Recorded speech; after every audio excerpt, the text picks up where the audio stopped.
ईश्वर के न्याय का भिन्न दृष्टिकोण होता है। एक बार दो आदमी एक मंदिर के पास बैठे गपशप कर रहे थे। वहाँ अंधेरा छा रहा था और बादल मंडरा रहे थे। थोड़ी देर में वहाँ एक आदमी आया और वो भी उन दोनों के साथ बैठकर गपशप करने लगा। कुछ देर बाद वो आदमी बोला, उसे बहुत भूख लग रही है। उन दोनों को भी भूख लगने लगी थी। पहला आदमी बोला, मेरे पास 3 रोटी हैं। दूसरा बोला, मेरे पास 5 रोटी हैं। हम तीनों मिल बांटकर खा लेते हैं। उसके बाद सवाल आया कि 8 रोटी 3 आदमियों में कैसे बांट पाएंगे। पहले आदमी ने राय दी कि ऐसा करते हैं कि हर रोटी के 3 टुकड़े करते हैं, अर्थात 8 रोटी के 24 टुकड़े हो जाएंगे और हम तीनों में 8-8 टुकड़े बराबर बराबर बंट जाएंगे।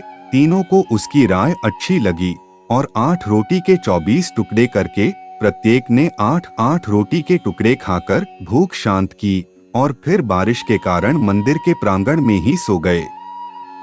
सुबह उठने पर तीसरे आदमी ने उनके उपकार के लिए दोनों को धन्यवाद दिया और प्रेम से 8 रोटी के टुकड़ों के बदले दोनों को उपहार स्वरूप 8 सोने की गिन्नी देकर अपने घर की ओर चला गया। उसके जाने के बाद दूसरे आदमी ने पहले आदमी से कहा, हम दोनों 4-4 गिन्नी बांट लेते हैं।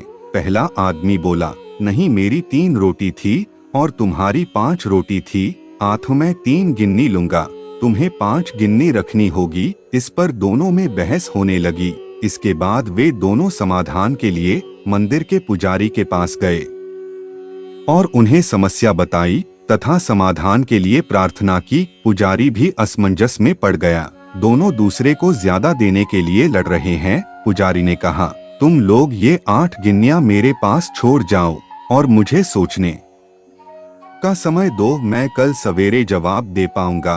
पुजारी के दिल में वैसे तो दूसरे आदमी की 3-5 की बात ठीक लग रही थी, पर फिर भी वह गहराई से सोचते सोचते गहरी नींद में सो गया। कुछ देर बाद उसके सपने में भगवान प्रकट हुए तो पुजारी ने सब बातें बताई और न्यायिक मार्गदर्शन के लिए प्रार्थना की और बताया कि मेरे ख्याल से 3-5 बंटवारा ही उचित लगता है। भगवान मुस्कुराकर बोले, नहीं, पहले आदमी को 1 गिन्नी मिलनी चाहिए और दूसरे आदमी को 7 गिन्नी मिलनी चाहिए।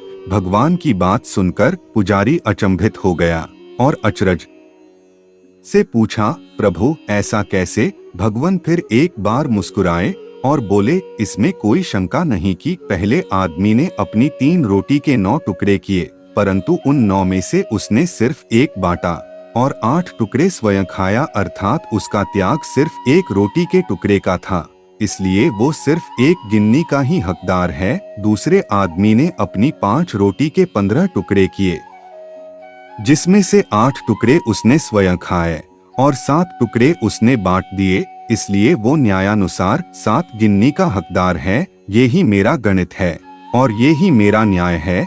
ईश्वर की न्याय का सटीक विश्लेषण सुनकर पुजारी नतमस्तक हो गया। इस कहानी का सार यही है कि हमारी वस्तुस्थिति को देखने की, समझने की दृष्टि और ईश्वर का दृष्टिकोण एकदम भिन्न है। हम ईश्वरीय न्याय लीला को जानने समझने में सर्वथा अज्ञानी हैं। हम अपने त्याग का गुणगान करते हैं, परंतु ईश्वर हमारे त्याग की तुलना हमारे सामर्थ्य एवं भोग तौर कर यथोचित निर्णय करते हैं।